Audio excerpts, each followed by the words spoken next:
우리가 살고 있는 세상에는 슬픔의 소식으로 꽉 차 있습니다. 이런 세상에서 우리에게 기다려지는 것은 기쁨의 소식입니다. 그런데 이런 슬픔의 세상에서 우리가 경험할 수 있는 최악의 사건이 있다면 내가 슬픔의 소식을 전달하는 전령이 된다는 일입니다. 제가 그런 일을 한번 했습니다. 과거에 제가 군대 갔을 때 저에게 배치된 부대에 첫 번째로 주어졌던 보직이 그 이동외과 병원이었는데 그 병원의 군수과 영현계였습니다. 영현계라는 것이 뭐냐면 군대에서 사고 난 사람들의 사체 처리를 하는 그런 임무였습니다. 아마 제 신상 카드에 신학교 공부했던 기록이 남아 있으니까 거기에 적합하다고 생각해서 저를 그런 자리에 배치했던 것 같습니다. 사고가 나면 이제 화장 처리를 한 다음에 그 유골을 들고 그 병사의 고향 집까지 유해 봉송을 하는 그런 임무였습니다. 지금도 잊어버릴 수 없는 그 사건 중에 하나는 경상도 밀양 근처에 한 병사의 고향 마을집에 거의 접근했을 때 갑자기 한 할아버지가 노인이 소리를 지르면서 나오세요. 아마 그 병사의 할아버지가 아니었을까 생각이 됩니다. 누가 우리 손자 죽였어? 그냥 안 놔둘 거야 하면서 막 작대기를 휘두르면서 오는데 제가 너무 놀래갖고 그 유골을 앞에 놓고 도망갔습니다. 제가 몇 시간 기다려서 다시 그 집에 전달하고 왔습니다만 하도 놀래서 제가 부대에 돌아와서 이런 기도를 했습니다. 주님, 제가 다시는 이런 악역을 못하겠습니다. 다른 일을 하게 해 주십시오. 네. 그리고 나서 얼마 되지 않아서 제가 그 병원 부대 안에서 근무하고 있었기 때문에 그 병원에 군수품을 서플라이하는 미군 고문관이 부대 시찰을 위해서 왔어요. 그런데 그때 그 미군이니까 한국말 못하고 영어를 하는데 통역으로 왔던 분이 잠깐 화장실을 갔어요. 근데 제가 옆에 있다가 영어를 알아들으니까 대답을 하고 즉석 갑자기 통역을 하게 되었습니다. 그러니까 이분이 미군 대령이었는데 깜짝 놀라더니 너 영어 어디서 배웠느냐고. 사실은 내 통역이 곧 제대를 하는데 난 너 같은 사람 필요하다고.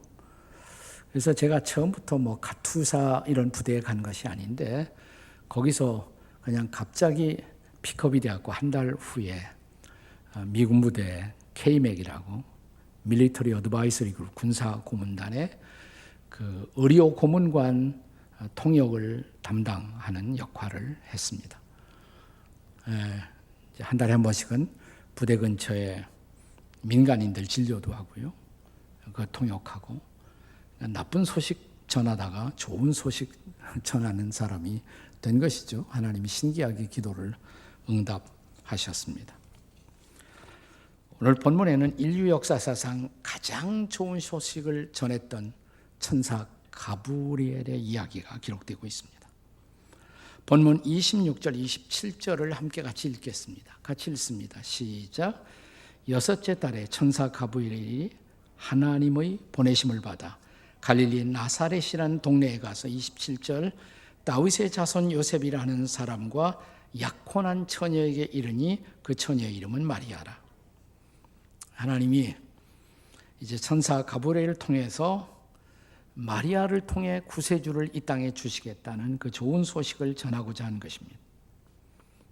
그런데 이 소식을 전달하는 과정에 있어서 우리의 평범한 상식으로 이해할 수 없는 파격적인 두 가지 사건이 연출됩니다. 우선 첫째는 소식을 전한 장소, 이 기쁜 소식, 구세주가 앞으로 오신다는 소식이 전해진 그 장소가 팔레스타인 땅에서는 이름도 존재도 없었던 땅 나사렛 벽촌이었다는 것입니다. 성경학자들에 의하면 그 당시 나사렛 마을의 총 인구가 400명도 안 되는, 사람들이 나사렛이 어디 있는지 이스라엘에 살아도 모르는 그런 벽촌이었단 말이죠. 그런 촌의 기쁜 소식이 전달된 것입니다. 그리고 둘째는 오늘 본문은 누가복음 1장 26절부터죠. 근데 그 직전에 25절까지, 누가복음 1장 1절부터 25절까지 누가복음이 열리면서 시작되면서 하나님이 천사를 통해서 또 한 사람, 오실 예수님의 길을 준비한 세례 요한, 침례 요한의 출생의 배경이 기록되고 있습니다. 그때 그 요한의 부모, 그 부모의 배경은 제사장이었다. 그러니까 당당한 가문 제사장을 통해서 요한이 온 거예요.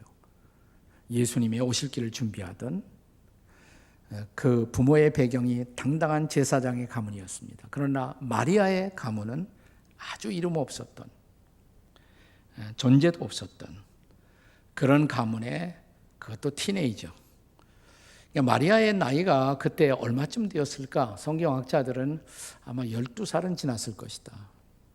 근데 15살은 안 됐을 것이다. 티네이저. 13살, 4살. 그 정도의 어린 소녀를 도구로 해서 하나님의 아들 구세주가 이 땅에 오신다는 소식인 것입니다. 잘 이해하기 어려운 사건이죠.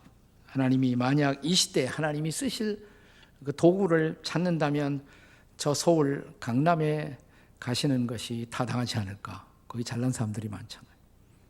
그런데 하나님은 그게 아니라 시골 벽촌에서 당신이 쓰실 종을 찾아내셨다는 것입니다. 얼마 전에 우리 수능 시험이 있었는데 그것도 수능 시험 합격자가 아니라 수능 실패자 가운데, 아니 정규 학교도 제대로 못 나온 사람 중에서 당신이 쓰실 종을 선택하셨다는 것입니다.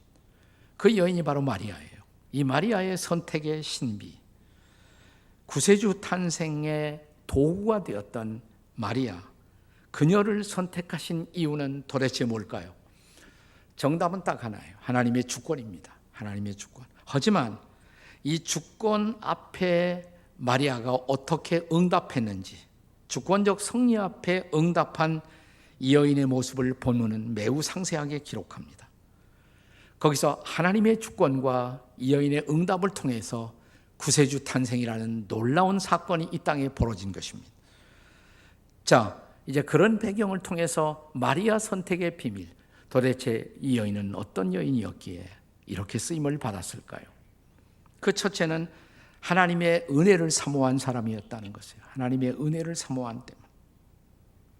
왜 하필이면 나사렛 땅의 마리아를, 아니 그 당시 전 세계 수도는 로마인데 로마에 가면 얼마나 잘난 여인들이, 얼마나 기품 있는 귀족 여인들이 로마에 많이 있었겠습니까? 그 중에 한 여인을 택해서 구세주가 오시면 얼마나 더 멋있었을까요? 그리고 이스라엘 땅에서도 이스라엘의 수도 저 예루살렘에 가면 거기 탈무드와 토라의 교육을 받은 그런 숙녀들이 얼마나 많이 있을까요?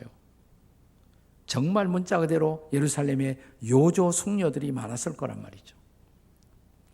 뭐 요조 숙녀는 별게 아니에요. 요리 봐도 조리 봐도 쑥 먹인 여자들. 미안합니다. 네, 그 잘난 여자들 다 주님이 피해 가시면서 나사렛 벽촌의 티네이저를 선택하시다니, 구세주의 어머니로. 자, 이미 정답을 말씀드렸어요. 그것은 하나님의 주권이라고. 그러나 하나님의 주권적 섭리에 대한 응답은 여전히 우리의 몫이에요. 인간의 몫인 것입니다. 여기 하나님의 주권에 대한 인간적 응답의 정황을 본문을 통해서 살펴보면 이 하나님이 선택하셨지만 또 그럴 만한 이유가 있다는 것을 우리는 짐작하게 합니다. 우선 28절을 보겠습니다. 본문의 28절 같이 읽겠습니다. 시작. 그에게 들어가 이르되 은혜를 받은 자여 평안할지어다. 주께서 너와 함께 하시도다. 자, 뭐라 그랬어요? 은혜를 받은 자요 그랬어요. 이 여인을 은혜를 받은 자요. 수동태죠. 비동태입니다. 그러니까 그냥 은혜를 수동적으로 받은 것이다. 이렇게 읽고 지나갈 수가 있습니다. 그런데 계속 읽어보면 30절은 조금 다른 묘사가 기록됩니다. 자, 본문의 30절을 읽겠습니다. 같이 읽습니다. 시작. 천사가 이르되 마리아야 무서워하지 말라. 네가 하나님께 은혜를 입었느니라. 여기도 은혜를 입었다고 그랬어요. 수동태죠? 네. 적어도 우리말 번역은 그렇게 번역하고 있습니다. 그런데 우리가 히라보 원문을 그대로 번역하자면 은혜를 입었다는 말이 아니에요. 은혜를 찾았다는 말입니다. 영어로 표현하자면 You did find, 네가 찾았다. 혹은 You have found grace with God, 네가 하나님과의 은혜를 찾았다. 이렇게 기록하고 있어요. 그러니까 선택은 하나님의 주권이지만 이 주권적 은혜 응답하는 마리아의 능동성을 성경이 기록하고 있다는 것을 우리가 그대로 지나치면 안 됩니다. 자, 하나님이 우리를 선택할 때도 그것은 하나님의 주권이지만 우리 안에 이 선택에 대한 우리의 반응을 하나님은 보시고 있다는 것입니다. 마리아 안에서 하나님의 은혜를 갈망하고 있었던 모습을 그분이 보셨다는 것입니다. 여러분, 주님은 우리에게 은혜 주실 것을 다 예비하고 계세요. 하나님의 주권이죠. 근데 거기서 성경이 끝나지 않아요. 이 모든 것을 우리를 위해 예비하신 하나님이 우리 보고 구하라고 하십니다. 우리 보고 찾으라고 하십니다. 우리 보고 두드리라고 하십니다. 그러니까 우리의 책임도 있는 거예요. 그러니까 여기 하나님의 주권과 인간의 책임 있는 의지에 놀라운 하모니가 성경에 함께 강조되고 있다는 것을 우리는 잊어서는 안 됩니다. 존 마글리올라라는 시인이 쓴 시 가운데 이런 시가 있어요. 제목이 A Small Boy, 작은 소년이라는 제목의 시입니다. 이런 내용이에요. 잘 들어보세요. 한 소년이 별을 보았네. 그리고 울기 시작했다네. 별님은 말했다네. 아이야, 넌 왜 우니? 소년은 말했다네. 별님은 너무 멀리 계세요. 그래서 당신을 터치할 수가 없어요. 만질 수가 없어요. 그때 별님은 대답했다네. 아이야, 내가 이미 네 마음속에 있기에 넌 나를 볼 수가 있었던 거야. 이해가 되십니까? 네. 자, 이 시가 마리아의 사건과 무슨 상관이 있단 말입니까? 자, 하나님이 마리아를 주권적으로 선택하신 것 사실입니다. 그러나 동시에 마리아 안에 하나님의 은혜를 사모함이 있었다는 거예요. 그리고 하나님의 은혜가 이미 그 안에 가 있었다는 거예요. 네. 사랑하는 여러분, 예수님은 오늘 여전히 저와 여러분에게 이렇게 말씀하시는 주님이십니다. 누구든지 목마르거든 내게로 와서 마시라. 자, 주님은 이미 목마른 인생들을 위해서 구원의 생수를 준비하신 주권자라는 것입니다. 하지만 여전히 우리는 목마름의 갈망을 가지고 그분 앞에 와야 돼요. 그건 우리 책임이에요. 그렇죠? 목마름을 가지고 주님 앞에 나올 필요가 있다는 것입니다. 그러므로 사랑하는 여러분, 은혜를 사모하십니까? 마리아처럼 쓰임받기를 원하십니까? 나사렛 벽촌의 마리아처럼 말입니다. 그렇다면 마리아에게 말씀하신 것처럼 오늘 주님은 저와 여러분을 향해서 이렇게 말씀하실 수 있을까요? 내가 보니 네가 내 은혜를 갈망하고 있구나. 네가 나의 은혜를 찾고 있구나. 자, 우리 마음속에서 이런 것을 주님이 보실 수 있다면 사랑하는 여러분, 마리아의 은혜가 우리의 은혜가 될 줄로 믿습니다. 마리아에게 임한 은혜가 우리에게도 임할 것입니다. 나는 성탄의 계절, 저와 여러분이 하나님 앞에 다시 한번 쓰임받는 인생, 그러기 위해서 하나님의 은혜를 입는 인생들이 되시기를 주의 이름으로 축원합니다. 마리아의 선택의 비밀, 첫째는 그녀가 은혜의 통로였다는 사실이에요. 은혜를 사모함이 있었다는 것이에요. 그러나 두 번째는 하나님의 능력을 신뢰한 때문입니다. 마리아는 인류 역사사상 가장 위대한 기적을 경험한 사람입니다. 하나님을 구세주를 그 몸에 잉태했던 여인, 놀라운 기적이죠. 본문의 31절을 보십시다. 31절 같이 읽습니다. 시작. 보라, 네가 잉태하여 아들을 낳으리니 그 이름을 예수라 하라. 예, 도대체 누구이십니까? 그분은, 그 예수는 누구이십니까? 이어지는 32절을 보시면 이렇게 기록합니다. 그가 큰 자가 되고 지극히 높으신 자의 아들이라 일컬어질 것이요. 지극히 높으신 자의 아들, 하나님의 아들이다 이 말이에요. 메시아다 이 말입니다. 하나님의 아들이다. 네, 천사가 이 소식을 마리아에게 전한 것입니다. 그래서 여러분이 지금도 이스라엘 땅에 성지순례를 가시면, 나사렛 땅에 가시면, 지금은 나사렛이 커졌어요. 예수님 당시에는 뭐 400명도 안 되는 그런 벽촌이었다고 그러는데 지금 상당히 큰 마을이에요. 지금 나사렛이. 그 나사렛 마을 한복판에 소위 예수 탄생의 소식을, 잉태의 소식을 마리아에게 예고한 기념교회, 옛날 마리아의 집, 마리아의 케이브, 동굴이 있던 그 위에다가 지은 교회, 이걸 뭐 수택 오직교회라고도 불리고요, 철치 오브 어넌시에이션, 아주 아름다운 교회예요. 아주 아름다운 교회당으로.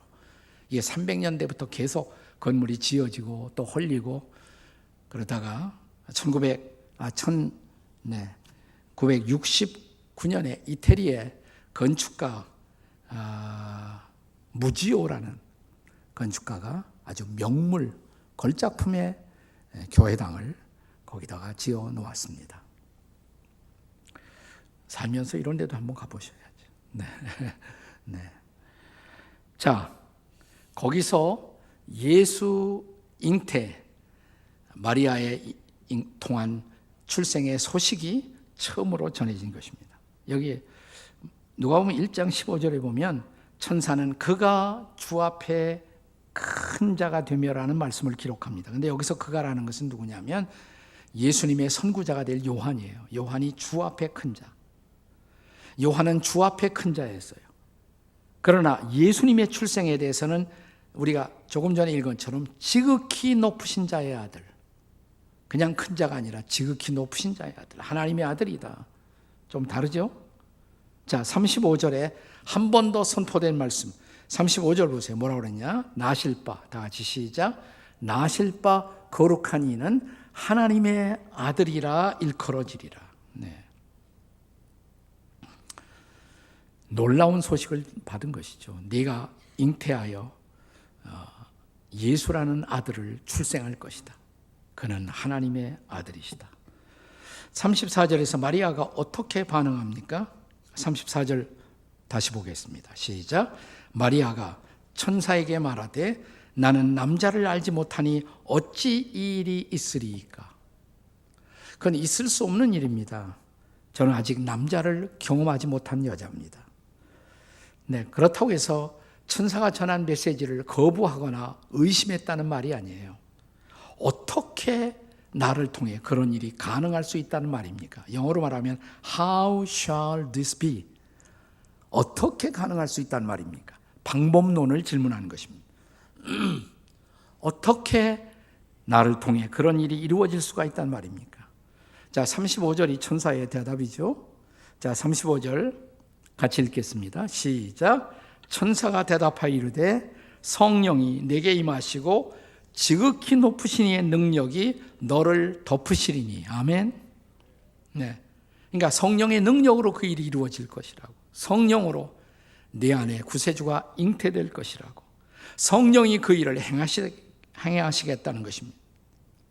자, 이 천사의 소식 앞에, 선포 앞에 마리아의 반응이 뭡니까? 자, 1장 쭉 내려가다가 마지막 45절을 보시면요. 45절 같이 읽겠습니다. 시작. 주께서 하신 말씀이 반드시 이루어지리라고 믿은 그 여자에게 복이 있도다. 마리아가 어떻게 했다고요? 믿었다 그랬어요. 믿었다 그랬습니다. 네. 여인 마리아는 하나님의 능력을 믿었다는 것입니다. 성령의 능력을 신뢰한 것입니다. 그래서 이 여인이 믿음의 여인이 된 거예요. 그래서 성모 마리아가 된 것입니다. 저는 가톨릭은 마리아를 너무 지나치게 높여 마리아를 하나님과 동등한 수준까지 높이고 이건 조금 너무한 겁니다. 그건 성경적이 아니에요. 근데 우리 개신교는 또 너무 낮추고 무관심한 것 같아요. 근데 위대한 여인이에요. 믿음의 여인이에요. 그 어린 나이에 그렇게 하나님의 주권과 능력을 신뢰할 수 있었다. 믿음의 여인이죠. 그래서 마리아가 된 것이 아니겠습니까? 네, 기적의 통로가 된 것입니다. 우리는 종종 기적에 대해서 그리스도인들 가운데 두 가지의 상이한 입장이 존재하는 것을 볼 수가 있습니다. 한 입장을 신비주의적 입장. 이 사람들은 늘 기적을 사모하고 기적을 경험하고 산다고 주장하는 사람들입니다. 근데 이런 분들을 가만히 만나서 얘기해 보면 종종 상식이 좀 결여되고 비합리적 기대 속에 인생을 살아가는 것을 볼 수가 있습니다. 종종 이단에 빠지는 사람들이 이런 유형의 사람들입니다. 그런데 또 그 반대는 이성주의적 입장. 이들은 철저하게 이성을 존중하고 또 이성의 상식을 따라 인생을 살아갑니다. 그런데 이런 사람들은 결과적으로 기적을 부인합니다. 기적을 불신앙해요. 너무 합리성, 상식의 틀에 갇혀 사는 나머지 모험도 감격도 없이 인생을 살아요. 이것도 아니죠. 성경적 그리스도인의 입장은 뭘까? 그들은 이성을 존중하고 상식을 존중하면서도 이성에 묶여 있지 않고 이성을 넘어서서 기적을 사모하며 살아가는 사람들. 나는 이게 그리스도인들의 모습이라고 생각을 해요. 사실 성경은 이 처음 장부터 시작해서 마지막 장까지 기적으로 꽉 차 있잖아요. 그런데 이 모든 기적은 한 가지 믿음을 근거로 일어납니다. 예수께서 병을 치유하실 때마다 내 믿음이 너를 구원했다 이렇게 말씀하시지 않습니까? 하나님이 마리아를 쓰신 이유, 그녀의 믿음을 보시고 하나님의 능력을, 성령의 능력을 믿을 수 있었던 믿음. 사랑하는 여러분, 우리도 참 마리아처럼 쓰임받는 인생을 살려면 하나님을 신뢰하고 성령의 능력을 사모하고 신뢰하는 믿음의 사람들이 되시기를 주의 이름으로 축원합니다. 마리아의 선택의 신비. 왜 하필 마리아일까? 세 번째는 마리아가 하나님의 말씀을 순종한 까닭입니다. 순종의 사람이었어요. 본문의 37절, 38절을 보겠습니다. 같이 보시겠습니다. 시작. 대저 하나님의 모든 말씀은 능하지 못하심이 없느니라. 38절 마리아가 이르되 주의 여종이오니 말씀대로 내게 이루어지이다 하매 천사가 떠나가니라. 네, 여기 37절에서 천사가 하나님의 말씀의 능력을 선언합니다. 그러자 38절에서 마리아는 뭐예요? 말씀이 내게 이루어지이다. 주의 여종이오니 말씀이 내게 이루어지이다. 옛날 번역에는 주의 계집종이오니 말씀이 내게 이루어지이다 그랬어요. 그러니까 말씀에 대한 순종을 고백하는 것입니다. 여러분, 순종한다는 것은 쉬운 일이 아니에요. 순종은 언제나 고난의 대가를 지불할 각오가 있어야 합니다. 생각해 보십시오. 자, 마리아가 이제 임신을 하게 되면 어떻게 될까요? 동네에서 우선 조롱의 대상이 되지 않겠습니까? 과거 유대인의 율법 혹은 유대인의 전통에 의하면 처녀가 임신하면 돌을 던져 죽일 수 있어요. 그러니까 돌에 맞아 죽임을 당할 대상이 되는 것입니다. 어쩌면 마리아는 주님이 주시는 능력을 따라 구세주의 생명을 잉태하면서 에스더 같은 결심을 했을지도 모릅니다. 자, 에스더가 어떤 결심을 했어요? 하나님께 순종하면서 그녀의 놀라운 고백, 뭐예요? 죽으면 죽으리라. 바로 이게 마리아의 순종입니다.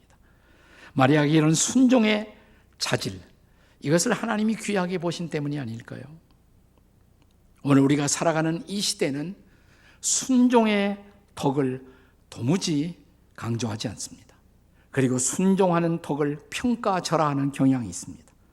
오늘 우리가 살고 있는 세속적인 이 시대는 반항과 비판을 이 시대의 정신으로 부추기고 있습니다. 그런데 성경은 그렇게 말하지 않습니다. 하나님이 쓰시는 사람은 언제나 순종의 사람이었다고. 히브리서 5장 8절 9절을 보세요. 히브리서 5장 8절 9절 같이 읽겠습니다. 시작. 그가 아들이면서도 받으신 고난으로 순종함을 배워서 온전하게 되셨은즉 자기에게 순종하는 모든 자에게 영원한 구원의 근원이 되시고. 이게 누구 얘기냐면 예수님 얘기예요. 예수님은 아들이면서도, 하나님의 아들이시면서도 받으실 고난으로 순종을 배우셨다. 예수님도 순종을 학습하셨다는 거예요. 배웠다는 거예요. 고난을 받으면서 순종을 배우셨다는 거예요. 그래서 순종하는 모든 자에게 구원의 주님이 되셨다는 것입니다. 사랑하는 여러분, 예수님도 순종을 배우셨다면 여러분과 저는 얼마나 더 순종하는 것을 배워야 할까요? 남아프리카의 성자라고 일컬어지는 앤드루 모레이는 이런 말을 남겼습니다. 반항은 죄인의 체질이다. 그러나 순종은 오직 성도만이 배워야 할 고된 학습이다. 순종은 억지로 배워야 돼요. 반항은 저절로 돼요. 순종은 배워야 하는 성도의 학습의 레슨인 것입니다. 그래서 앤드루 모레이는 말하기를 우리가 예수 믿는 순간 우리는 순종의 학교에 입학한다. 우리가 한평생 배워야 할 유일한 레슨, 그것은 순종의 레슨이다 라고 말합니다.